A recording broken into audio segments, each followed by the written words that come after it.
The state of Pennsylvania.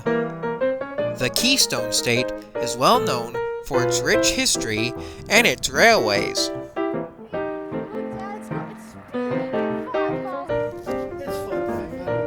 In this video, we visit Pittsburgh, Crescent, Glitzen, and Altoona, Pennsylvania to see trains roll through the Alleghenies.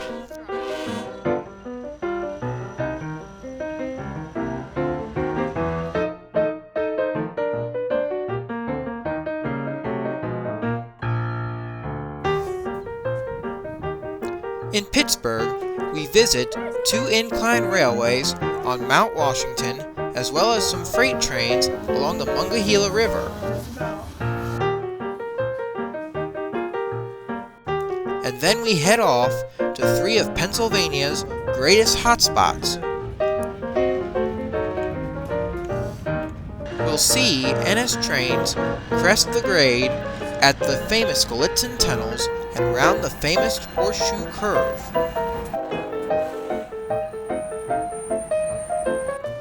While in Altoona, Pennsylvania, we visit the Railroaders' Memorial Museum.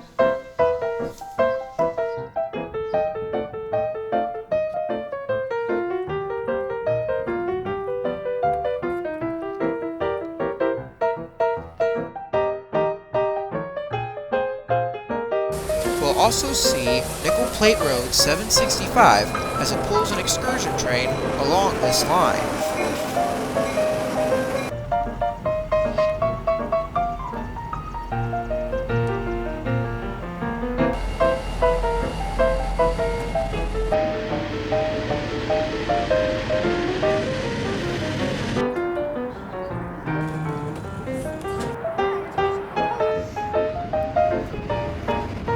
So now, let's get rolling and see Pennsylvania railroading.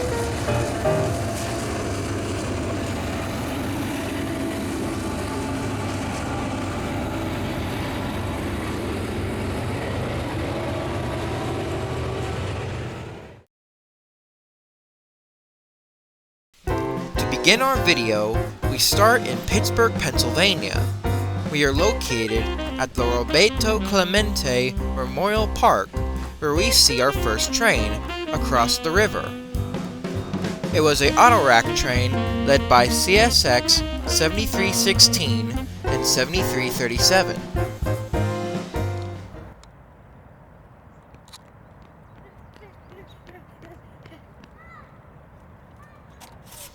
CSX 7316 is a GE C40-8W, built in 1990 as Conrail 6089, and CSX 7337 is also a GE C40-8W, built in 1991 as Conrail 6143. Pittsburgh is located at the mouth of the Ohio, Allegheny, and Monongahela rivers. This is also where the Ohio River begins its westward journey towards the Mississippi River. The line in which the autorack train is using is the former Pittsburgh and Lake Erie Railroad line. Back in the olden days, the Baltimore and Ohio Railroad also used trackage rights on the PNLE line. Today, this line is CSX's Pittsburgh subdivision, which runs from Demler Yard just down the Monongahela River to Newcastle, Pennsylvania.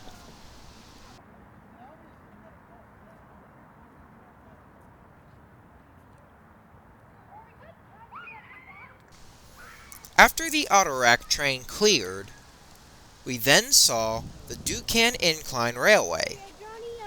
The Duquesne Incline Railway was started on May 17, 1877 to carry cargo up and down Mount Washington.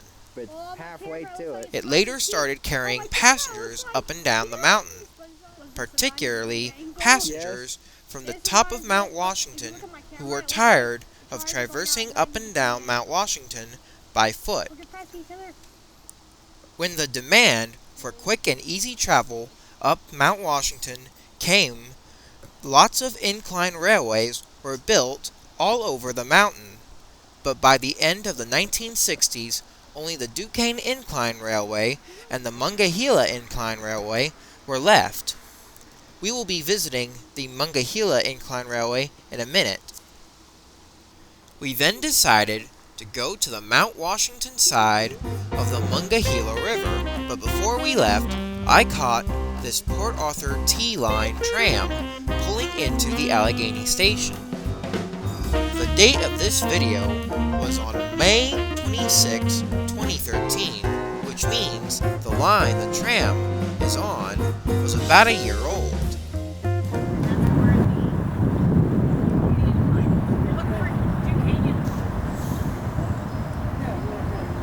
After getting over to Mount Washington, we then take a ride up Mount Washington on the Monongahela Incline Railway. The Incline Railway was started on May 28, 1870. The length of the railway is 635 feet long, and the track gauge of the railway is 5-foot gauge track. The average speed on the line is 6 miles per hour.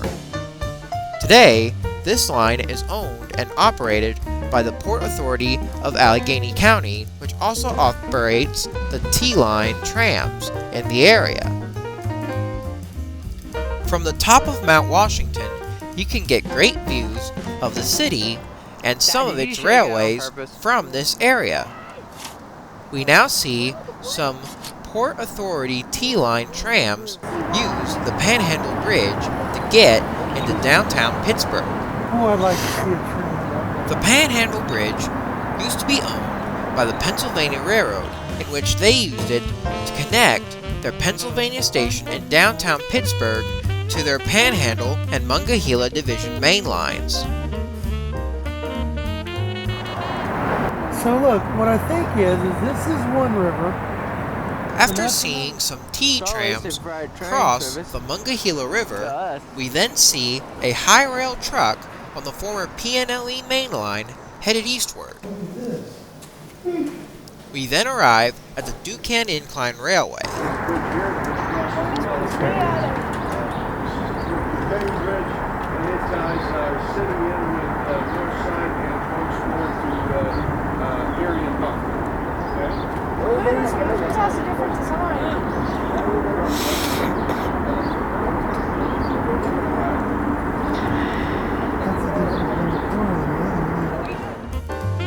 When we got here, we decided to take a ride on this line.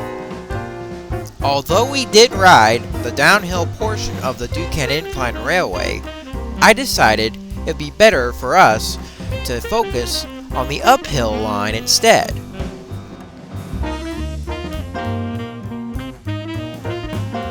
So now, let's ride the Duquesne Incline Railway.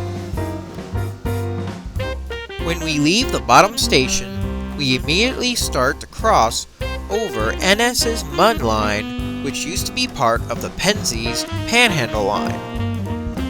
Norfolk Southern's Mon Line runs from Pittsburgh, Pennsylvania to West Brownsville, Pennsylvania.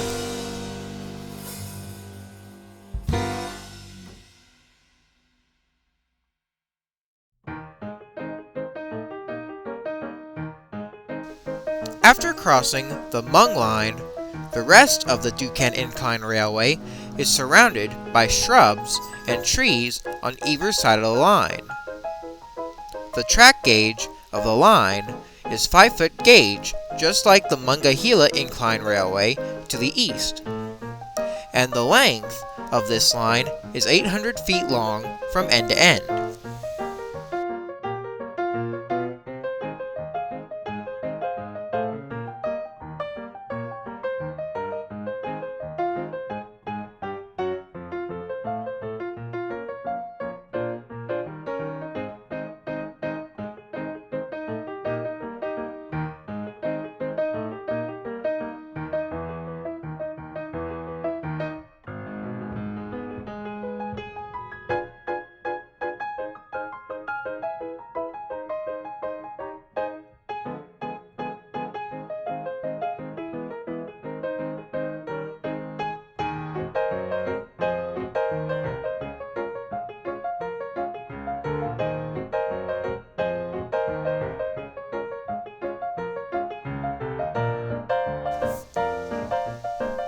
After riding the Duquesne Incline Railway, we went back to the Monongahela Incline Railway to head back down to our car, but as we were doing so, I caught this Ennis coal train heading right underneath us.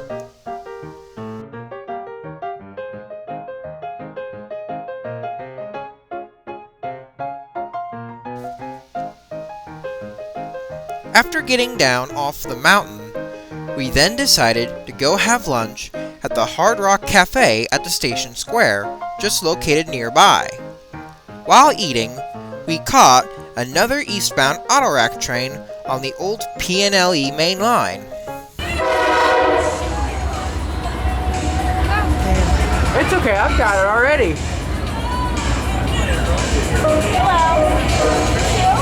I heard the rumble of it from the station. Should have got up and went over there. You can get up and walk over there if you want to. It's okay. I'm getting my The station square is a shopping and entertainment complex which is open from 10 a.m. in the morning to 9 p.m. in the afternoon. It also makes a great place to see trains on CSX, such as this autorack train passing by us now. Besides the Hard Rock Cafe, there are many other restaurants here, such as the Buckhead Saloon, Texas del Brazil, and many other restaurants.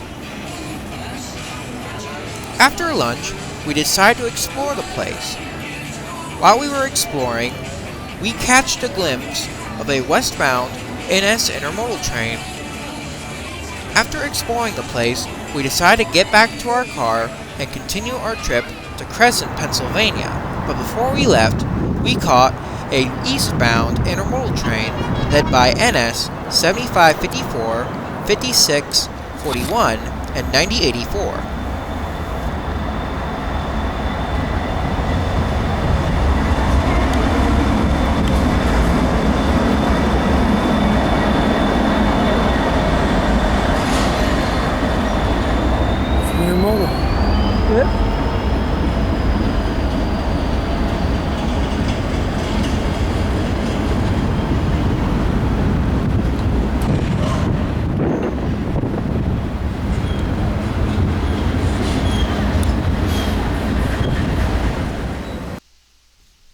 Ennis 7554 is a GE ES40DC built in 2005.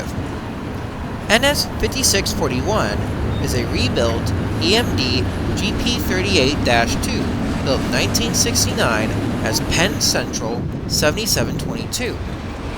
And Ennis 9084 is a GE C40-9W built in 1997. It's trim of the day.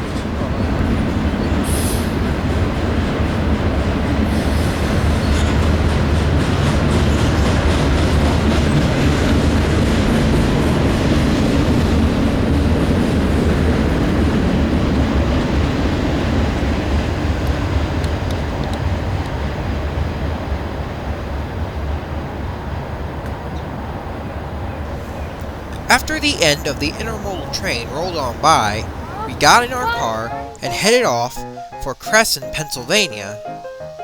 A short while later, we arrived in Cresson. Cresson, Pennsylvania is a small town just west of Glitzen and Altoona, Pennsylvania.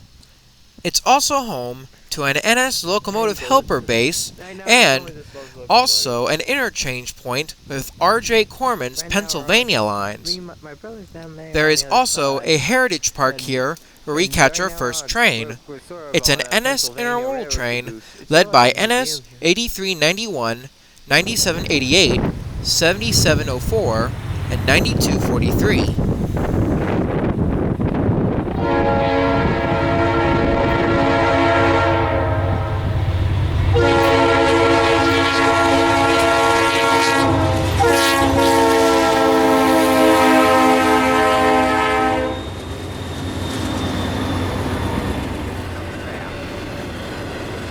Ennis 8391 is a GE C40-8W built in 1993 as Conrail 6182.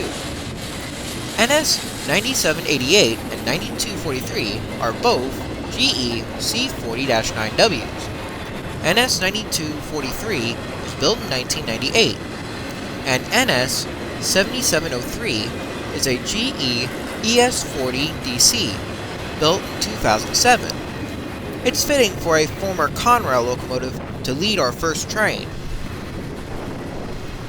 The Crescent Rail Park is located on Front Street. The park has a Pennsylvania Railroad caboose, some sort of minecart, 2 gazebos, and a raised viewing platform. Front Street also has lots of parking lots right next to the tracks, making for some good vantage points to see trains assault the grade. Crescent is also home to the famous Station Inn, but we'll get back to that a little later. After the intermodal train came on by, an NS freight train came on by. It was being led by NS 8916, 8790, and 8125. Also on the back of the train, serving as pushers, is NS 6327 and 6320. Here it is. Dave, here it is.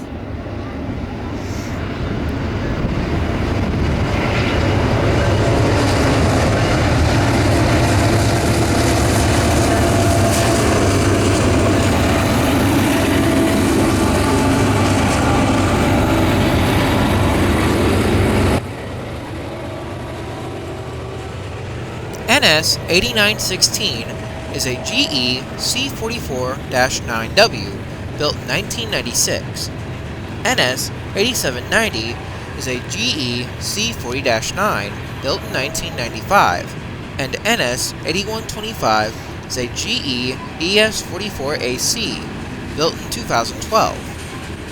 And for the helpers, NS 6327 and 6320 are both rebuilt EMD SD40Es, both built in 1983. 6327 used to be Conrail 6737, and 6320 used to be Conrail 6706. The reason why the SD40Es are rebuilds is because they used to be EMD SD50s.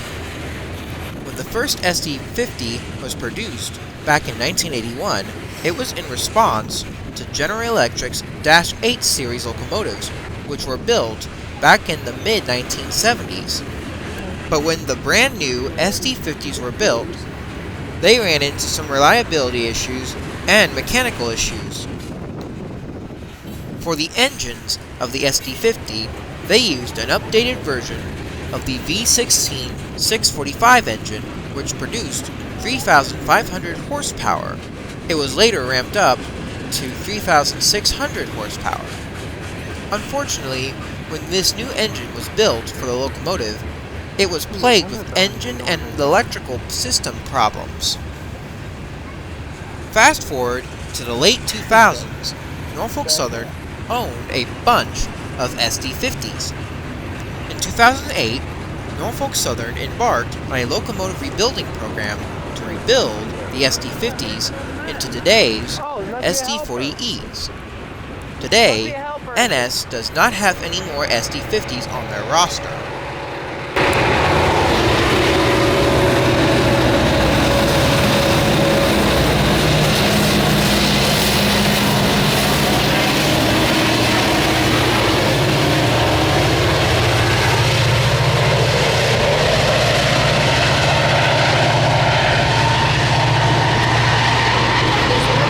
After the SD40Es pass us, an NS westbound coal train came by, being led by NS 7682 and 6710.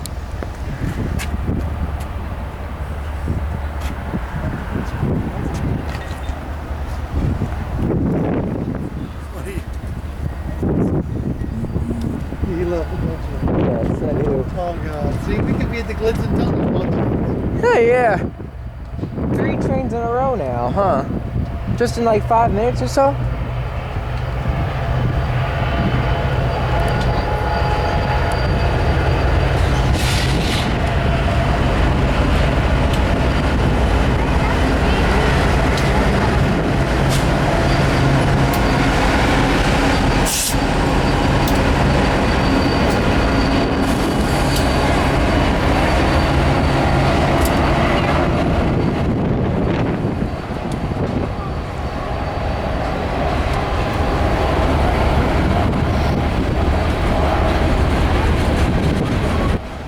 NS 7682 is a GE ES40DC built in 2007, and NS 6710 is a EMD SD60 built in 1989 for Conrail as 6855.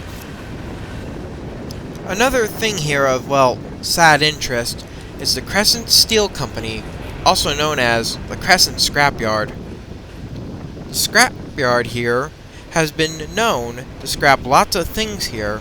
That also includes old locomotives and rolling stock from Norfolk Southern and any other railroads that are nearby. Warning: the next few shots will include old locomotives being scrapped. If you find this disturbing in any way, shape, or form, please skip to this point here in the video. Viewer discretion has been advised, and also, you have been warned.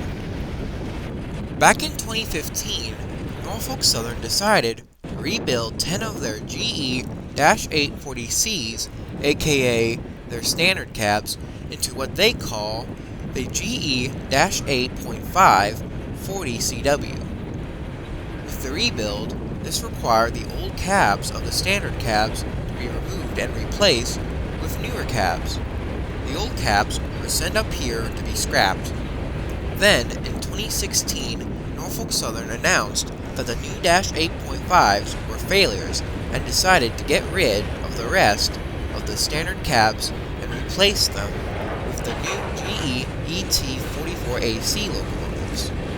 Luckily, some of the standard cabs will be sold to other shortline railroads, but for the rest of them, they'll be sent probably up here for scrapping, and to many other scrapyards across the United States.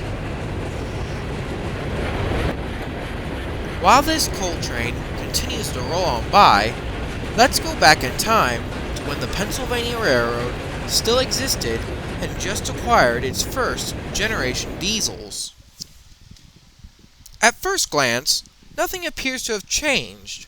Well, besides the transition from real life to train simulator. But there are a few changes from today's railroad than from the Penzies. First, where the Heritage Park is now, it used to be just parking lots.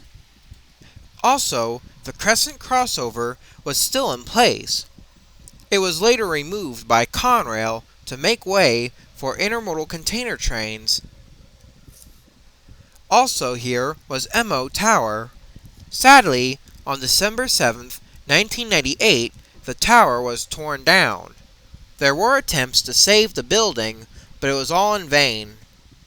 Also located here was a passenger station to serve the small community. This station saw many PRR passenger trains such as the Broadway Limited, the General, the Red Arrow, and many more PRR trains. Today, the track arrangements for the station are still there, but the station building itself and the platforms are all gone. Getting back to present day, as our coal train gets past us, an eastbound intermodal train comes right on by, being led by Ennis 7554, 6641, and 9084.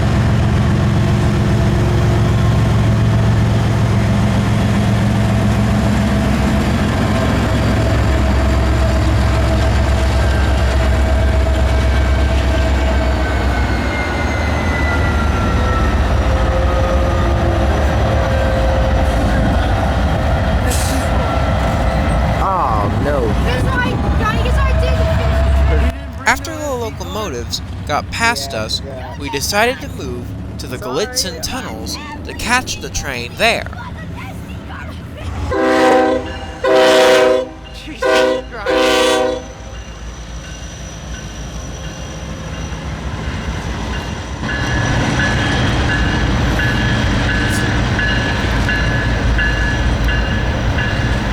I don't know, man. He'll make it. I'm nervous.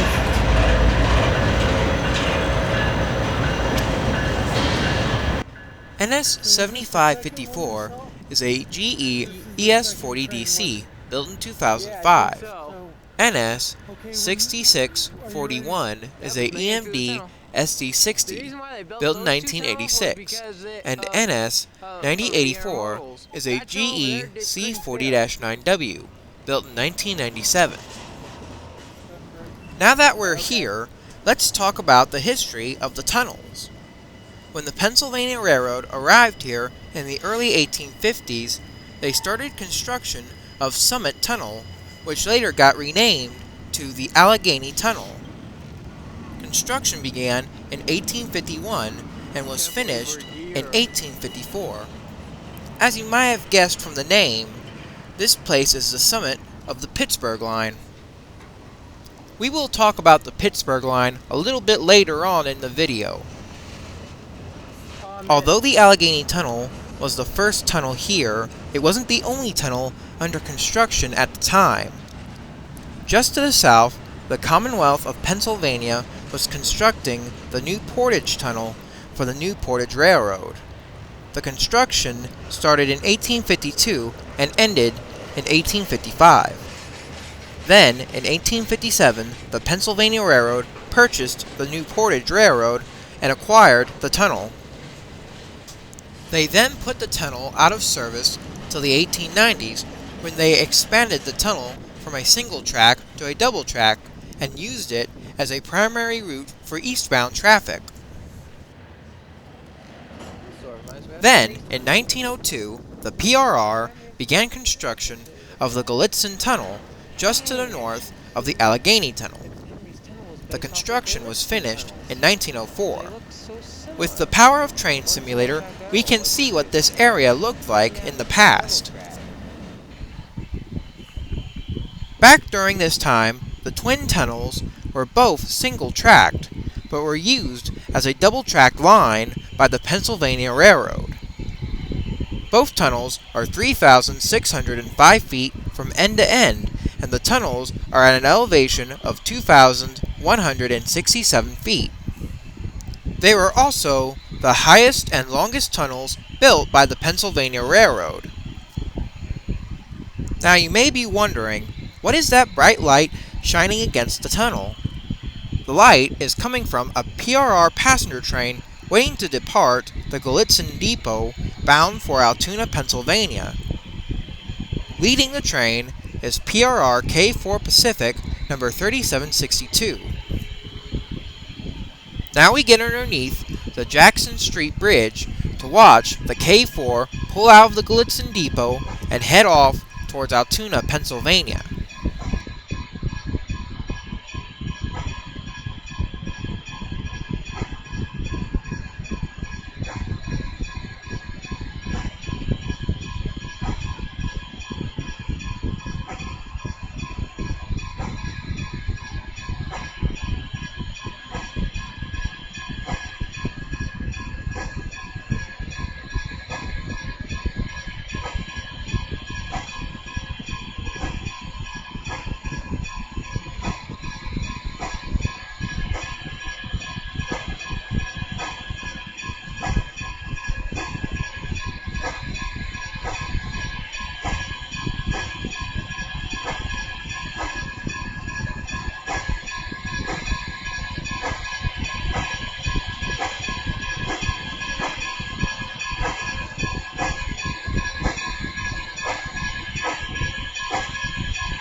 So now, let's get back to present day.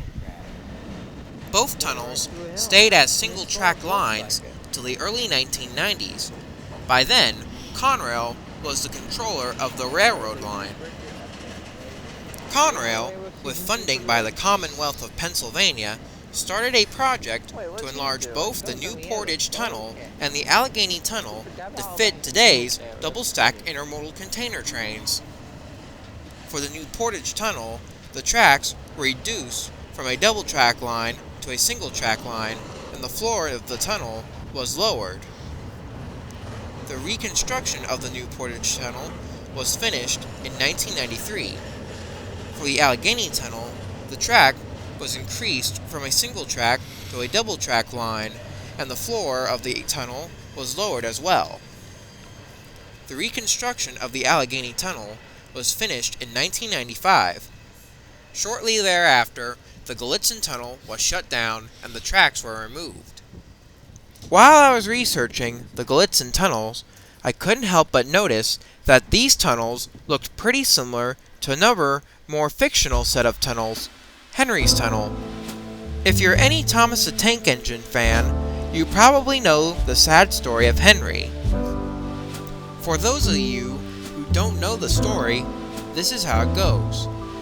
There once was a locomotive named Henry who went into a tunnel with a passenger train but stopped inside the tunnel to avoid a rainy day. The reason why Henry stopped in the tunnel was because he didn't want his paint to get all spoiled. The passengers tried to get Henry out of the tunnel by pushing and pulling on the train. They even got another locomotive to try to push Henry out of the tunnel, but it was no use. So the controller of the railway decided to break up Henry in the tunnel since they couldn't get him out. Henry was left in the tunnel for less than a year until the next book came along. But we're not going to focus on that. In the books, the tunnels were depicted as two single-track tunnels, and they looked pretty similar to the Glitzen Tunnels before Conrail's enlargement project. I'm not saying that the Reverend W. Awdry was inspired by the Glitzen Tunnels, but they do look pretty similar to each other. If anyone knows if this was the inspiration of Henry's Tunnel, please tell me in the comments. I wouldn't mind knowing. Well, we should probably be getting back to Pennsylvania. I mean, this ain't about Thomas at all. After the intermodal train crossed the grade in the tunnel, we decided to head off to the most famous part of the line. But before we did, NS 6306 and 6317 came running out of the tunnel. NS 6306 and 6317 are both rebuilt EMD SD40Es, built in 1984. NS 6306 used to be numbered 6508, and 6317 used to be Conrail 6769. Getting back on track, we then head off to the crown jewel of the Pittsburgh Line, the Horseshoe Curve. When we got to the viewing area of the curve, we caught our first train, being led by NS 8333 and 9875.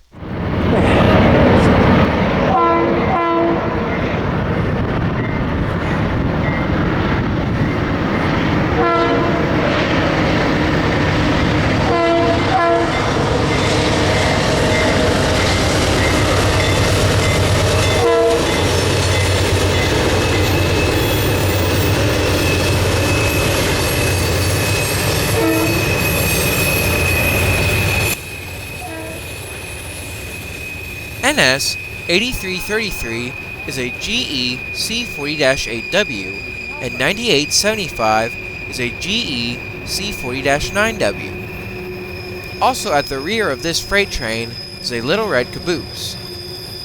Then, NS 6307 and 6324 came right on by, heading back towards Altoona, Pennsylvania. As usual, both locomotives are rebuilt EMD SD40Es. NS 6307 was built in 1984 as 6506, and 6324 was built in 1983 as Conrail 6700. A little bit after the Little Red Caboose rolled on by, two more SD40Es roll on by headed towards Crescent, Pennsylvania. I wasn't able to get the numbers off of the locomotives. After the helpers rolled on by, an ethanol train came on by headed eastbound, being led by NS 8047 and 8066.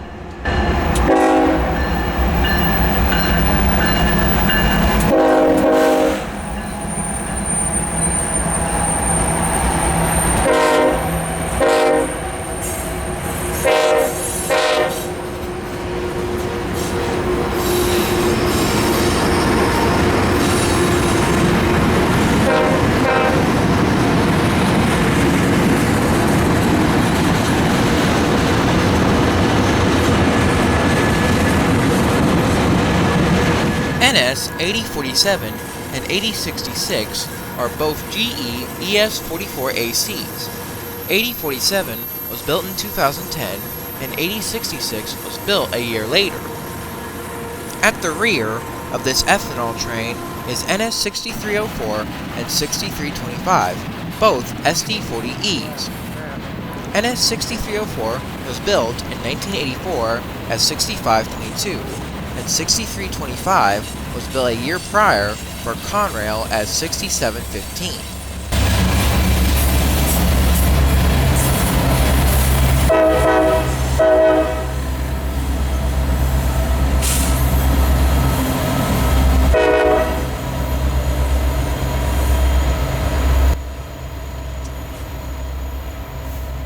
After the ethanol train passed us, Amtrak's Pennsylvanian rolled on by, being led by Amtrak 512, while it was still in its pinstripe scheme.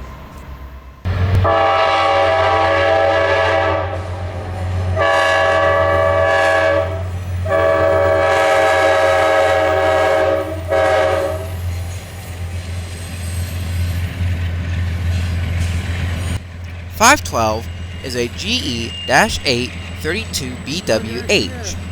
Amtrak acquired these locomotives in 1991, and many rail fans nicknamed these locomotives Pepsi cans because of their widespread red, white, and blue paint scheme. After the Pennsylvanian rolled on by, we decided to head back to Crescent, Pennsylvania. Before we did, we decided to ride down the funicular back to our car. The viewing area of the curve is part of the Horseshoe Curve National Historic Landmark Visitor Center, built by the Railroaders Memorial Museum down in Altoona, Pennsylvania. The Horseshoe Curve has always been a tourist attraction, attracting both the average person and many rail fans from around the world. The viewing area was established back in 1879, but in the early 1990s, it was turned into the place we see as today. The curve was constructed back in 1850 and took 3 years to build. The whole curve was built without heavy equipment or machinery and only used men, pickaxes, shovels, horses, and drags. The curve was opened on February 15, 1854. From the 1860s, passengers could ride any PRR passenger train to the Katanning Point station, located right at the Horseshoe Curve. This lasted until just before World War II, when the station was shut down. After that, no more passenger trains stopped at the Horseshoe Curve. Imagine if you could ride an Amtrak train up to the curve. Now that would be interesting. After getting to the bottom station of the funicular, we then went back to Crescent, Pennsylvania. When we got back to Crescent, Pennsylvania, I caught a westbound gondola train led by Ennis 9474. I couldn't figure out what the number on the second locomotive was.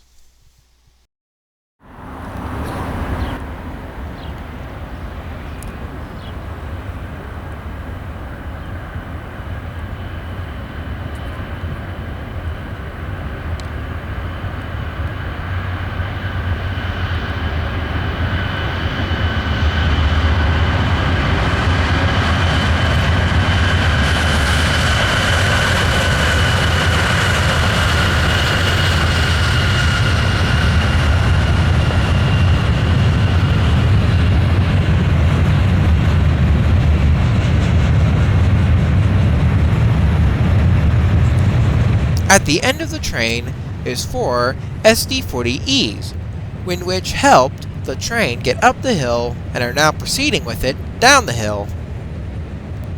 I couldn't get the numbers of the last 3 locomotives on the end of the train, although you can make out the number of the first locomotive we see quite clearly.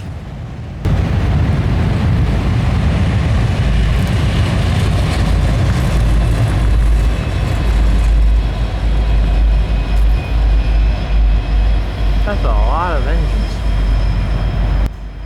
Although it is getting dark, trains still march on into the night. We are now located at the Station Inn on their front porch as a freight train rolls eastward into the night. They want to get it at the tunnel. Who does? Me and my brother. And at Horseshoe Curve. That's not going to work. Oh, they can work. Drop a kid off at Horseshoe and Yeah. go up to Glitzen. Yeah. Okay, so that won't work? That won't work. You're Okay. not going to beat it. Alright. Alright. But it's going to cost you $20 to get to Horseshoe. Oh, I've already bought my admission. $20 to get up to Horseshoe. That's Horseshoe. Well, that's why you walk up to the backside. Yeah. It's free.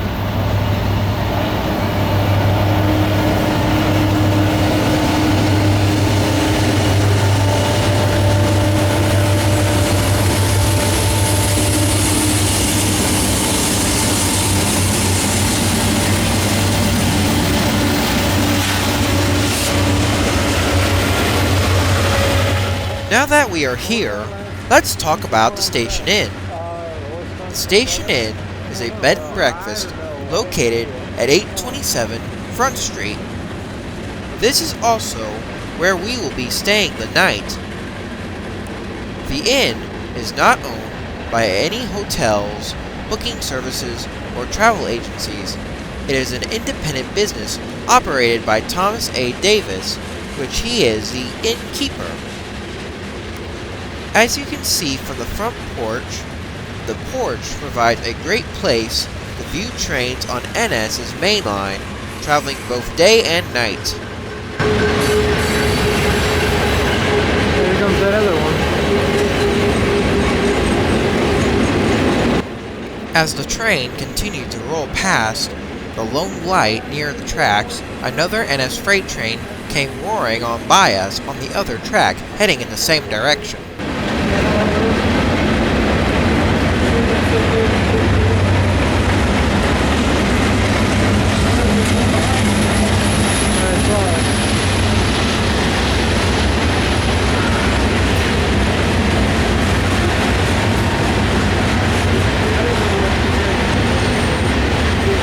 Also, many of the rooms here are railroad themed, so some of the rooms here could be painted in colors such as the Pennsylvania Railroad or the B&O.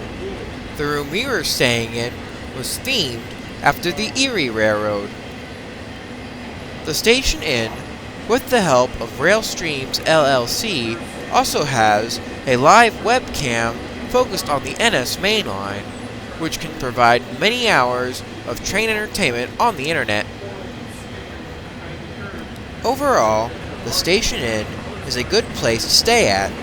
If you wish to stay at this place, go to their website at www.stationinpa.com. Also, if you have Google Chrome or Google, make sure to put in Crescent, PA at the end of it. You might find another Station Inn instead.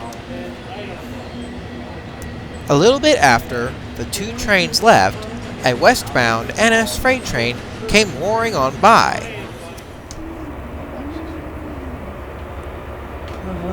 Yep. No, that's not. Yeah, it's Sunday night. Into the holidays. Mirage. You know how That ain't no Mirage.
the end of the train rolled by, we decided to go to bed and sleep the night.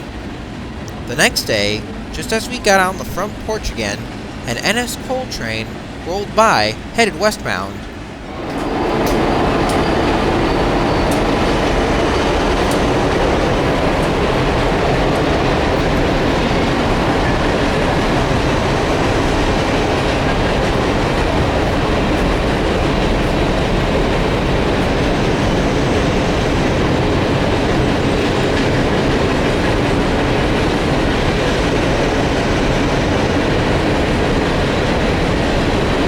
Today's date is now May 27th, 2013. Unlike yesterday, today will be a special day for us. I won't spoil it now, but we will see it in a little bit. After the coal train rolled on by, we then moved to the Crescent Rail Park, where we caught an eastbound Ennis freight train being led by Ennis 9592, 8848, and 9810. Oh yeah, he's coming slow.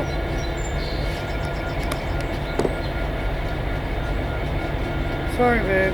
Where did I lose you? I said, where did I lose you? Oh, we're at the platform right now. Though we can't get to Walmart because we can't. These trains keep coming by. So how are you?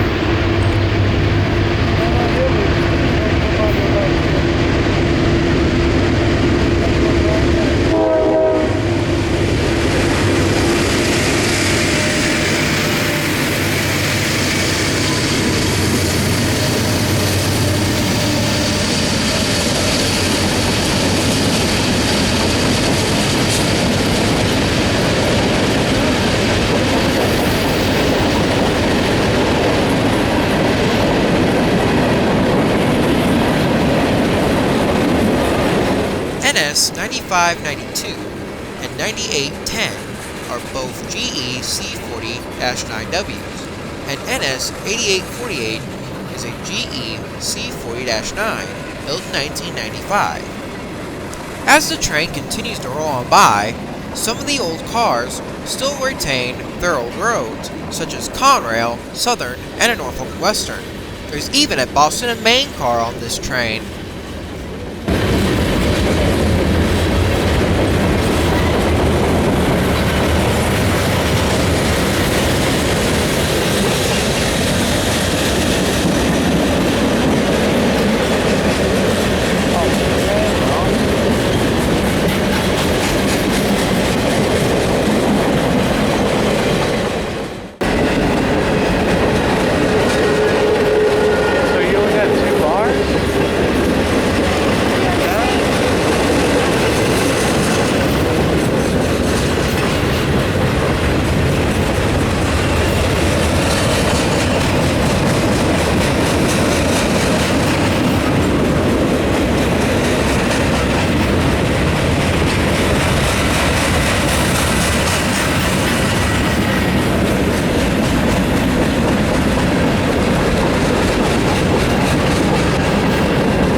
After the train rolled on by, we then moved to the Glitzen Tunnels, where we saw a westbound ethanol train led by Ennis 9210 and 2663.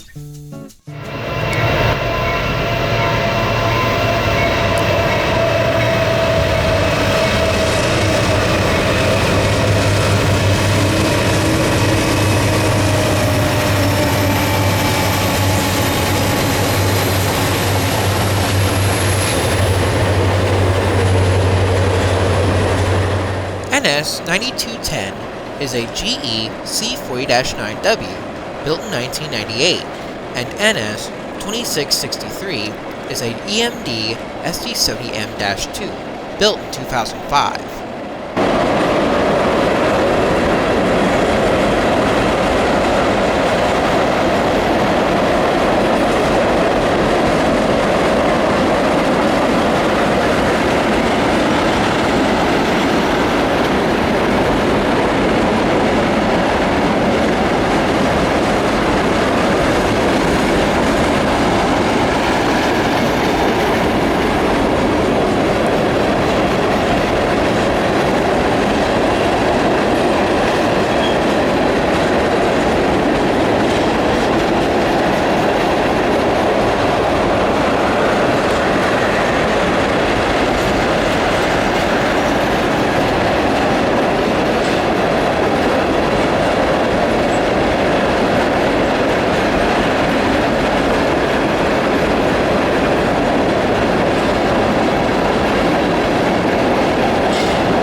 After the ethanol train rolled on by, we then moved to the Horseshoe Curve. Sitting at the curve is Pennsylvania Railroad 7048 and EMD GP9, which worked for not only the PRR but also the Penn Central and Conrail. In 1986, 7048 was repainted back into its iconic PRR paint scheme and placed here at the Horseshoe Curve to replace Pennsylvania Railroad 1361. We will talk about 1361 later. Today, there are lots of people at the Horseshoe Curve, not only in the park, but surrounding the mountain areas. Our first train we see here is Amtrak's Pennsylvanian, led by the same locomotive we saw pulling yesterday's Pennsylvanian.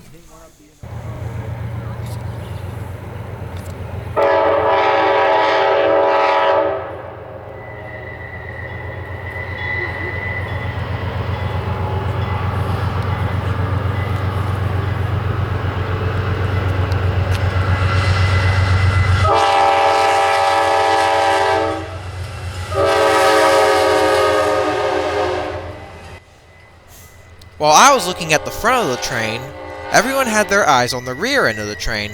On the rear of the train was PRR's rival, New York Central Hockory Creek, which is owned by Luxury Rail Vacations.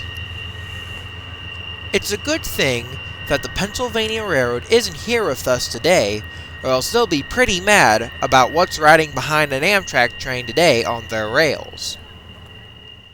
After the Pennsylvanian passed, Norfolk Southern 6312 and 6303 ran on by.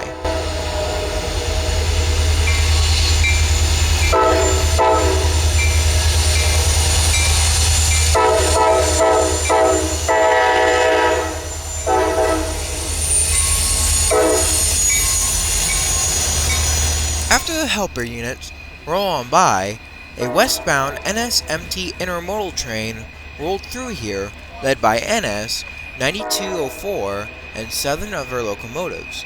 I couldn't see the numbers of the other locomotives.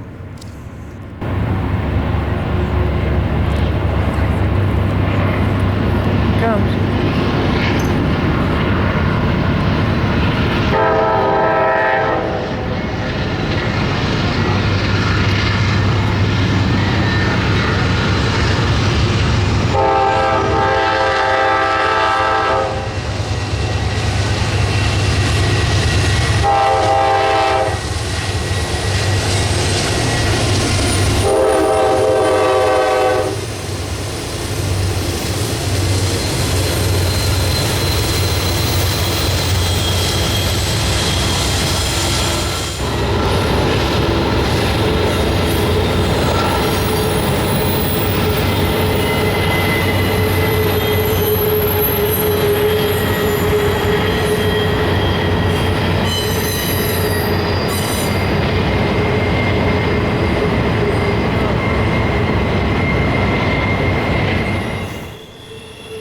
NS 9204 is a GE C40-9W built 1998.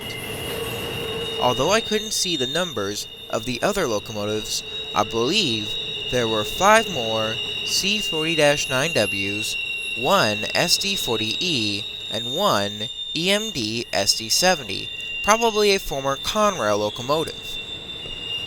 As the train continues to roll on, an eastbound fully loaded intermodal train came, led by NS 9776 and 2 other -9s.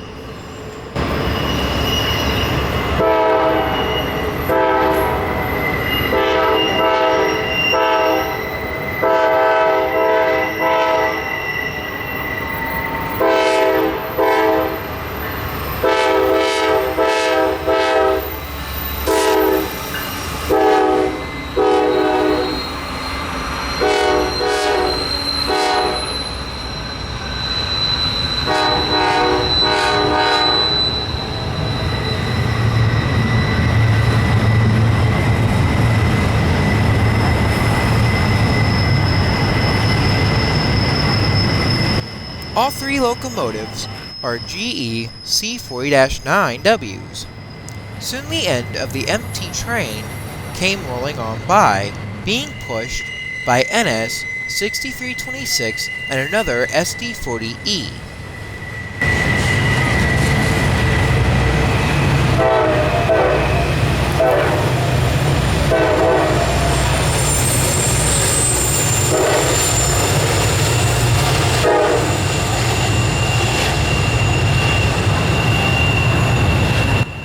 This goes to show you how important of a rail corridor this line truly is.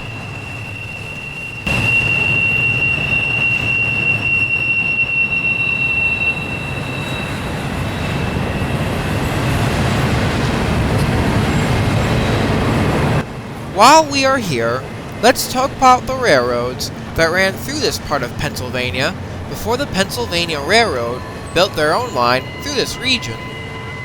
The first railroad we'll talk about here is the Allegheny Portage Railroad.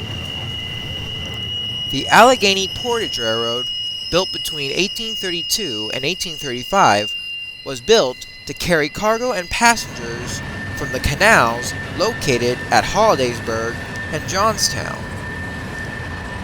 When the line was built, it had many steep grades requiring the use of 10 inclined planes, similar to the ones we rode on at the Horseshoe Curve and in Pittsburgh. When the PRR's Pittsburgh Line came, the APR saw a big decline in traffic. It was so bad that the state decided to replace the APR with the new Portage Railroad. The APR was closed and abandoned in 1856. Small portions of the APR still survive today, but only as museums to show the people what railroading was like before the PRR came, and many portions of the railroad can be driven upon, actually. Soon after the intermodal train rolled on by, silence fell upon the curve as a strange but yet familiar sound descended upon us.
May 25th to May 27th, Nickel Plate Road 765 was pulling a series of excursion trains from Lewistown, Pennsylvania to Glitzen, Pennsylvania and back. Helping Nickel Plate Road 765 today is Ennis PRR Heritage Unit 8102 and Conrail Heritage Unit 8098. The only engine missing to make up the full family is Ennis Penn Central Heritage Unit 1073, but I digress.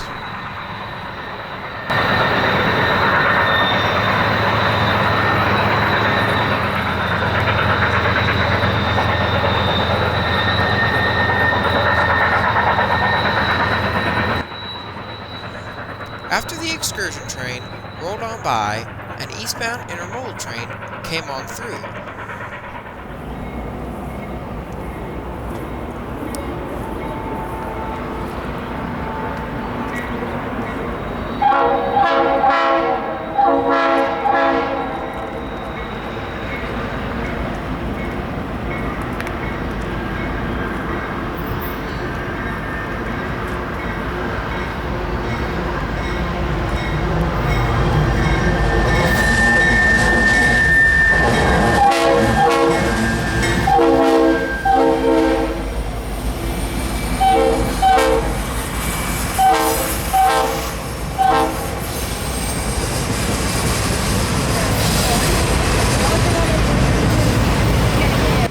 Getting back to the history here, after the abandonment of the Allegheny Portage Railroad, the state of Pennsylvania decided to replace it with the new Portage Railroad, which was built between 1855 and 1856.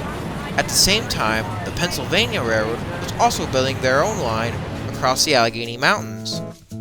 Going from east to west, the line began in Hollidaysburg, going west along the former right-of-way of the APR.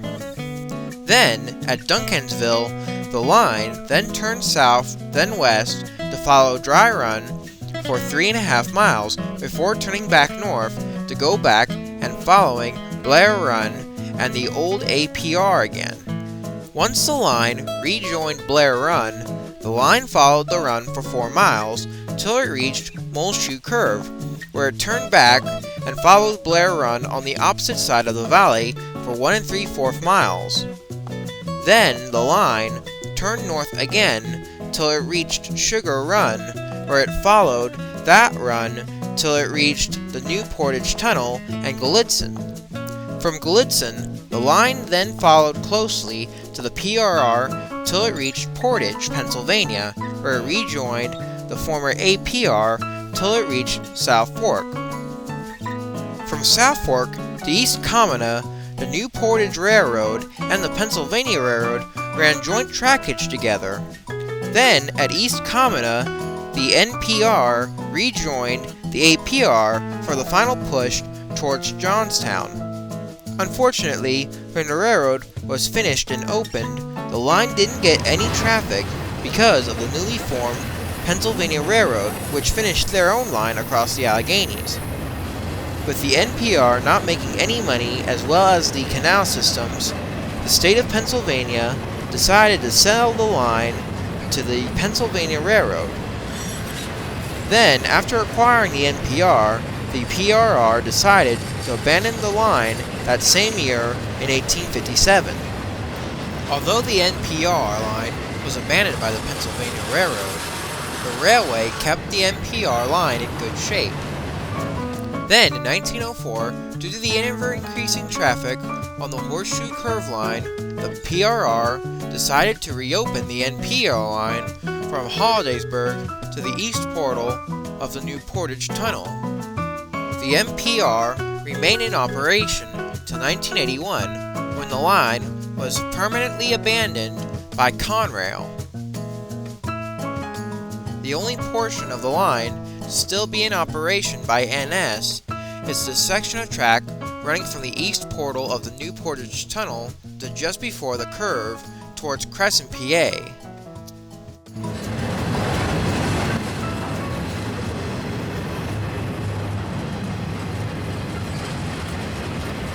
After the intermodal train rolled on by, 2 sets of helper locomotives rolled by here. first set, NS 6328 and 6313, headed westbound, and the second set, NS 6301, and the other engine I couldn't get the number of, heading eastbound.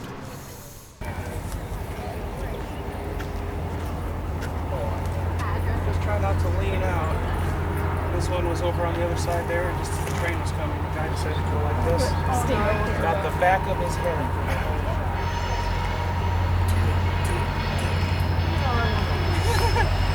I thought maybe I'm going.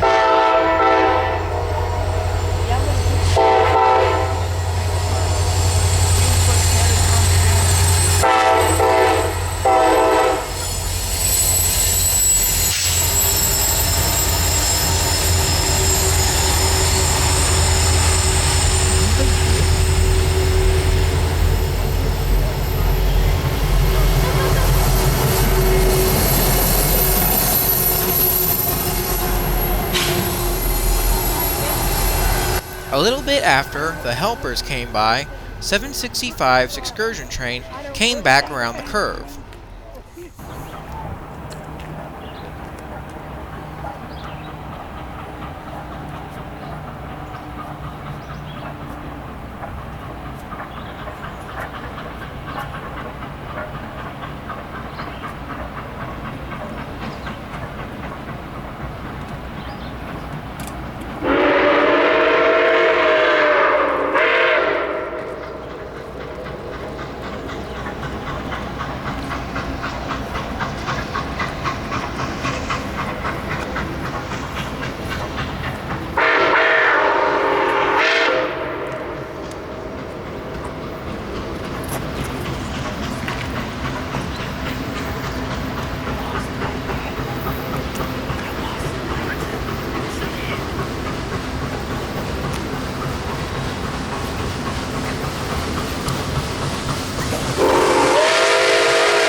After 765's excursion train rolled on by, we then went down to the visitor center to see their small museum there.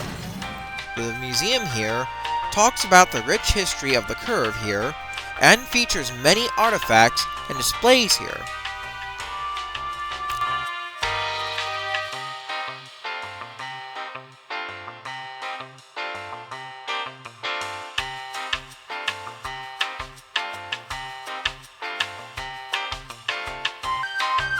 After visiting the small museum, we then went to Altoona, where we rejoined 765's excursion train. We are located at the 8th Street Bridge, just east of Amtrak's Altoona station. The passengers were disembarking the train so they could have lunch and see the Railroaders Memorial Museum. After the passengers had disembarked the train then proceeded to Norfolk Southern's Juniata shops so 765 and the rest of the train could get serviced for the return journey back to Lewistown, Pennsylvania, since the train started from there this morning. You didn't bring the regular camera? I thought your battery was dead. Well, I do have some left. Sweet baby, okay. I thought you had the regular camera. It wasn't in the back. It was up in the console, that's okay. I thought you were going to take pictures. Here it comes. There it goes. Here it comes.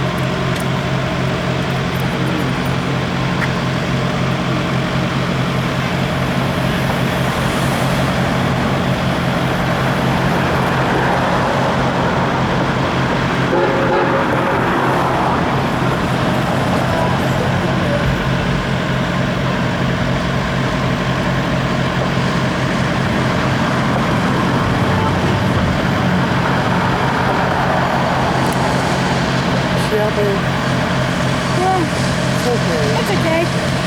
Yeah, Johnny's going to play. Where's my phone? It has pictures.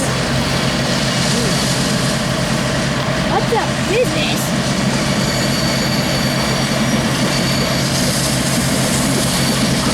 John, let me see. Come on, you can off road. That's okay. Ah!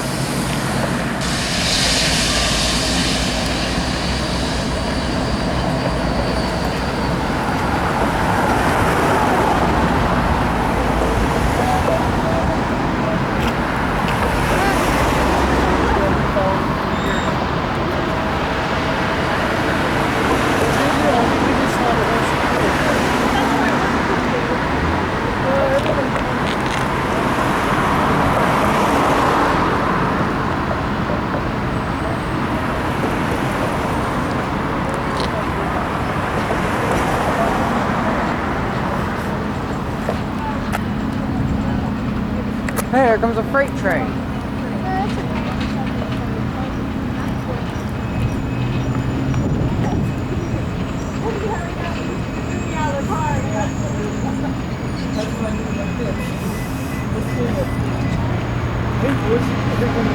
Oh, I see it. Filming it now? Yeah, I was filming it.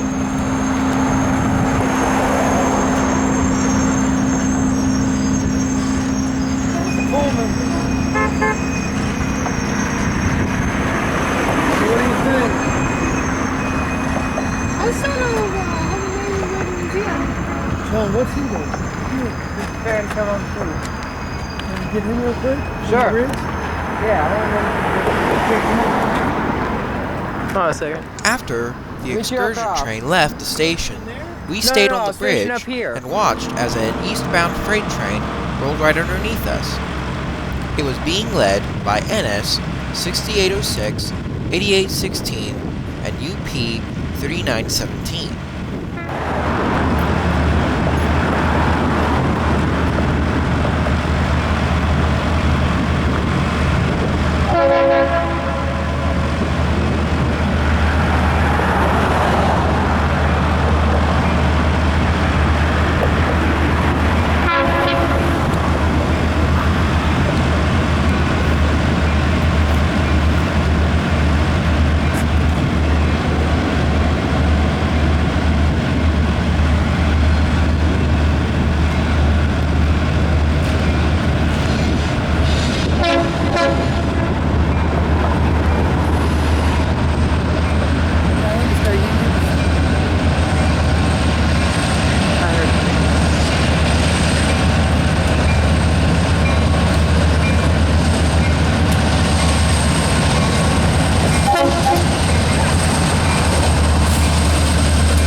NS 6806 is a EMD SD60M built in 1993 as Conrail 5574. NS 8816 is a GE C40-9 built in 1995, and UP 3917 is a EMD SD70M built in 2003. It is nice to see an old Conrail locomotive leading a train on its home rails, although it would have been better to see it in Conrail blue instead of NS black. As the train continues to roll on by, let us now talk about the line we are on. This line is what's known as the Pittsburgh Line. As you have seen in this video, this line is one of NS's primary east-west arteries and is a very busy main line. The line is 248 miles from end to end, and it runs from the state capital of Harrisburg, Pennsylvania to its namesake city, which we have visited earlier. In Harrisburg, the line starts at two places. First, there is an oil yard located just northwest of Harrisburg on the western bank of the Susquehanna River. Then, the second place is located just south of Harrisburg Intermodal Terminal at the Harrisburg Amtrak station, located in downtown Harrisburg. Going north of Harrisburg, both parts of the line follow on both sides of the Susquehanna River till the line on the east bank crosses the Rockville Bridge just south of Marysville, Pennsylvania, to rejoin the line on the west bank. In Pittsburgh, the line ends at the Pennsylvania station, becoming the Fort Wayne line, but trains don't stop here until they reach Conway Yard, 23 miles northwest of Pittsburgh. Starting in Altoona, heading eastward, the line traverses a 1.76% grade till the line reaches the famous Horseshoe Curve.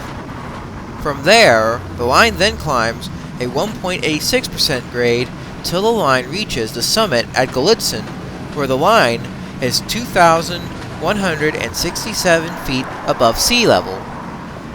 Construction of this railroad line began in 1847. The line was built in two sections. The first section in Harrisburg, building westward, and the other section starting in Pittsburgh, heading eastward. By October 1st, 1850, the Harrisburg section connected with the Allegheny Portage Railroad at Hollidaysburg, Pennsylvania, and then, by December 10th, 1852, the Pittsburgh section linked up with the APR at Johnstown, Pennsylvania, marking the first time a train could travel from Philadelphia to Pittsburgh across three different railroads. From Philadelphia, you would travel across the Philadelphia and Columbia Railway to Harrisburg, Pennsylvania. Then from there, you would take the Pennsylvania Railroad to Hollidaysburg, where you would then change over to the APR. Then, you would take the APR to Johnstown, Pennsylvania, where you'd change back to the Pennsylvania Railroad for the final leg to Pittsburgh. Lots of interchanges, huh? Well, that wasn't to last. As the train continued to roll by, a set of helper locomotives rolled by headed westbound. The locomotives that were a part of the helper set were NS 6324 and 6307. Also, we see some Winchester and Western and an N&W grain car as our train continues to roll underneath the bridge.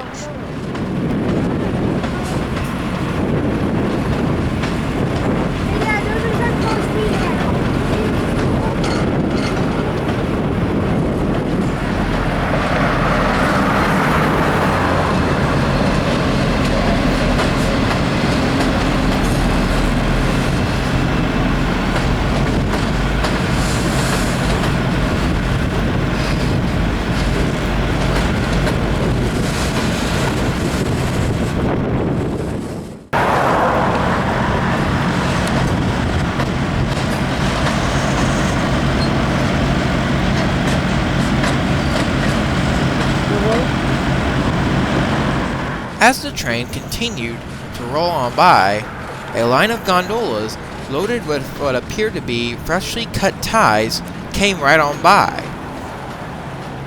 Getting back on track here, by February 15th, 1854, the Pennsylvania Railroad constructed their own line from Harrisburg to Philadelphia, bypassing the PNC. Then, that same year, the PRR built their own line from Altoona, Pennsylvania to Johnstown, making it the first railroad to connect Philadelphia with Pittsburgh, and without any interchanges. The line stayed under PRR control till the railroad merged with the New York Central to form Penn Central on February 1st, 1986. Then, on June 21st, 1970, the Penn Central declared bankruptcy, along with most of the other railroads in the Northeast railroad industry.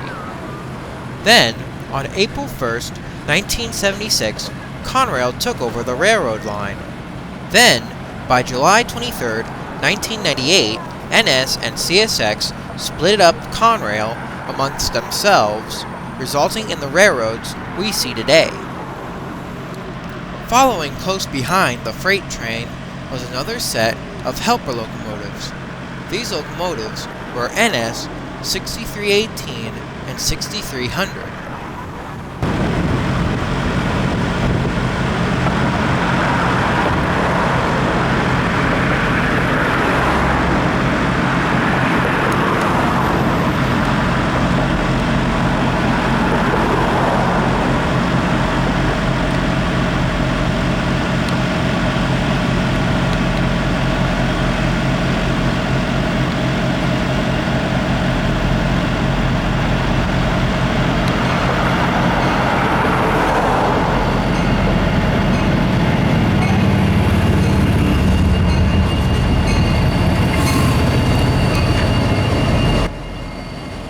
After the helper locomotives passed us, we then visited the Railroaders' Memorial Museum.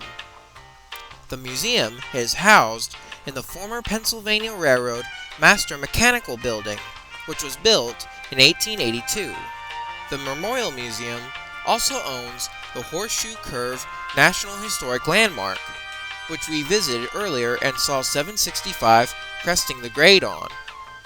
The museum tells the rich history of how this place became such an important part to the Pennsylvania Railroad and features many artifacts not only from the railroad, but also relics from the shops as well. Although NKP 765 is currently the only operational steam locomotive here at the time of this video, there was another steam locomotive here, one that was designated as one of two official state steam locomotives for the state of Pennsylvania, and that locomotive was Pennsylvania Railroad 1361.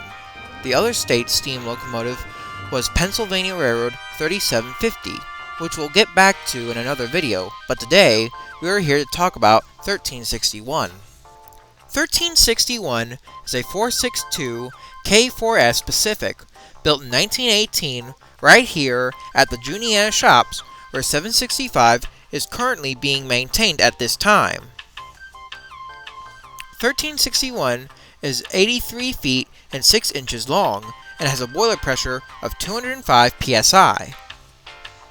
The engine, along with its 424 sisters and brothers, worked for the Pennsylvania Railroad, pulling their premier passenger trains such as the Broadway Limited, the Cincinnati Limited, the Colonial, the Red Arrow, and many more premier passenger trains for the PRR.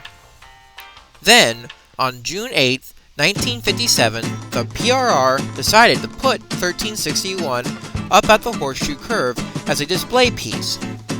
It stayed there until 1985, when it was moved back to Altoona's Juniata shops for restoration, and in its place, Conrail put PRR 7048 in its place.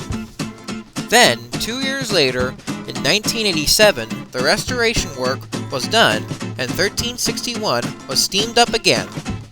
From 1987 to early 1988, 1361 pulled many excursion trains in southeastern parts of Pennsylvania, even pulling some trips on what would later become the North Central Railroad of the Steam into History complex.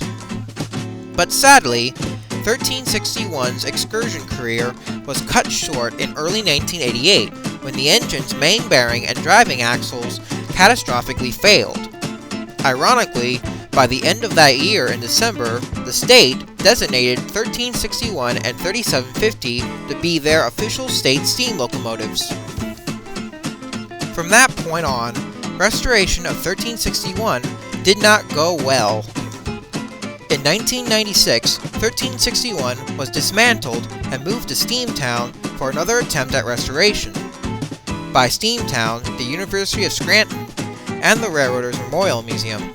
But nothing got done, and by 2013, the engine was returned to Altoona, Pennsylvania, but the boiler was moved to the East Broad Top Railroad for storage.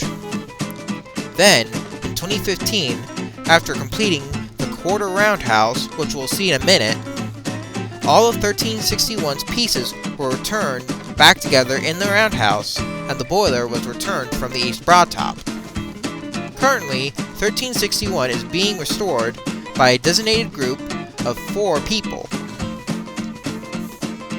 As far as I heard, the only things needed to be done to the locomotive is to work on the boiler and firebox patches and to get a new crown sheet for the locomotive. The cost is estimated to be $750,000 to get 1361 restored completely, and will probably take anywhere from 1 to 10 years to finish. As of 2017, work is being slowly done on the boiler and firebox of 1361. If you wish to help with the restoration of 1361, you can go to the Railroaders Memorial Museum website, where you can donate $10, $25, $50, or $100, or any amount of money you wish to this project. You can also go to the fans of the BRR's 1361 page to keep up with what's happening with the locomotive. Link to the Railroaders Memorial Museum website and the Facebook group will be linked below. Also, I hope someday in the near future we can see some Pennsy steam out on the main line again, especially out on Horseshoe Curve. After seeing the museum and discussing 1361, we then went outside the museum. The museum also has a good chunk of rolling stock and some locomotives, such as PRR 4913 AGG1, and which at the time of this recording of the video was being stored in the roundhouse. The roundhouse's construction began in 2002 with the intent of restoring, maintaining, and storing any of the museum's rolling stock and locomotives, such as 1361, 4913, and the passenger and freight rolling stock located here. At the time of our visit, the roundhouse here was pretty much done. The roundhouse has a total of 14 stall tracks and 2 inbound-outbound tracks that connect to Norfolk Southern's main line. It also has a 105-foot turntable at the center of the roundhouse. After visiting the museum, we then went to 9th Avenue, where we found 765's excursion train back at the station, loading up for the passengers for the return journey back to Louisville, Pennsylvania. As the train was sitting at the platform, an eastbound grain train rolled up, being led by Ennis 2502, 2740, and Bnsf 9365.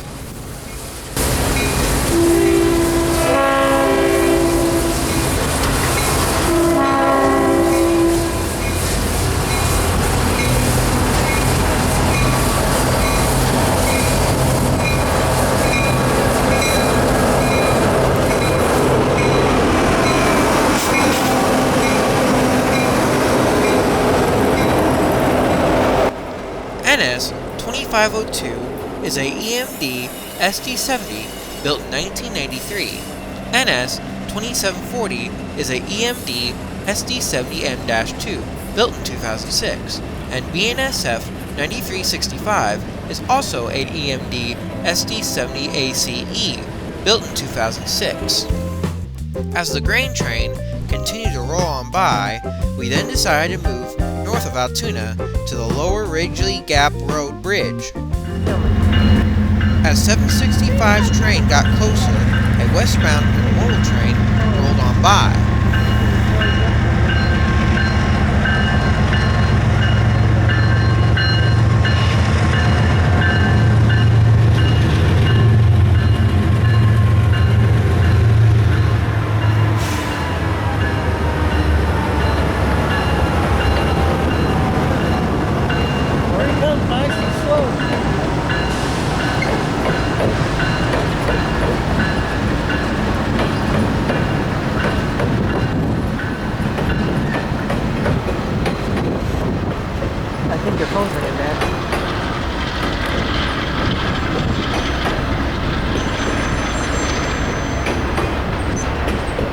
big. We're still chasing this steamer. He's coming down the track right now.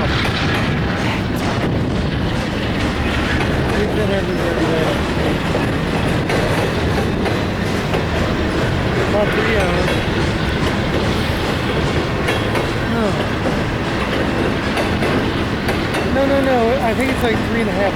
3.5. Brother, how's the engine? Trying to get the picture.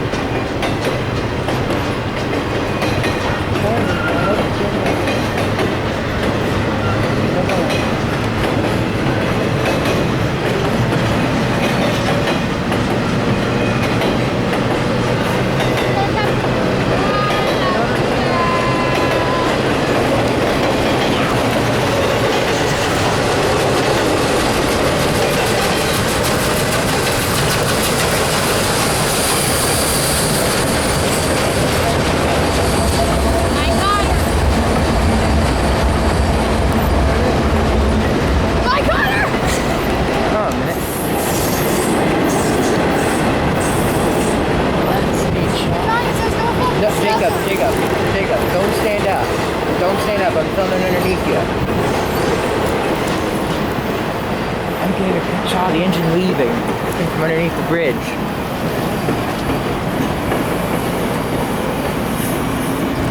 That car used to work for the Great Northern right there. No, I've been trying to get a picture of it. We will now let 765's excursion train continue to Louisville, Pennsylvania, as we will head back to 9th Avenue in Altoona. We would chase the train all the way to Louisville, but we didn't have enough time to do so due to the fact that we had to go home that very same day. Arriving back at 9th Avenue, we first see one of Norfolk Southern's own locomotives as it runs around the yard.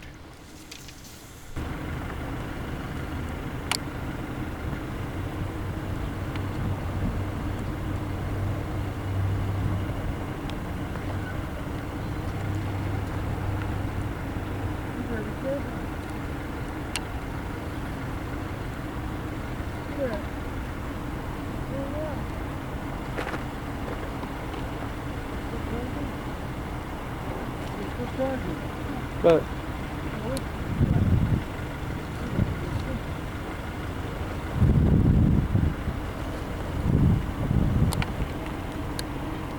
well, as this locomotive was, doing its thing, a set of westbound helper locomotives came up behind us.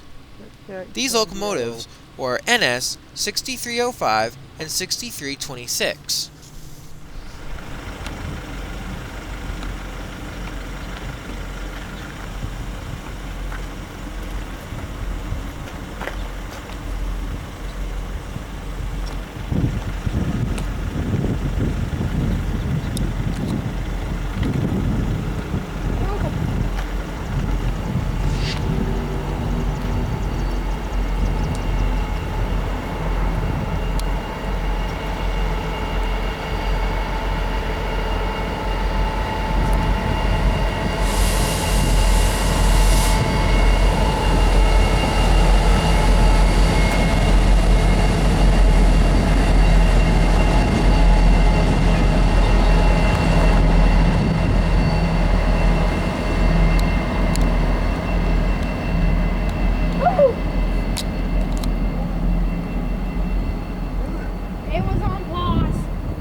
After the locomotives ran on by, we then went back to the Glitzen Tunnels to finish our trip. We had time to catch one more westbound autorack train as it rolled out of the tunnels. This autorack train was being led by Ennis 9555 and 9749.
9555 and 9749 are both GE C40-9Ws. Also, there are 2 helper locomotives at the end of the train, but I didn't get a chance to get their numbers.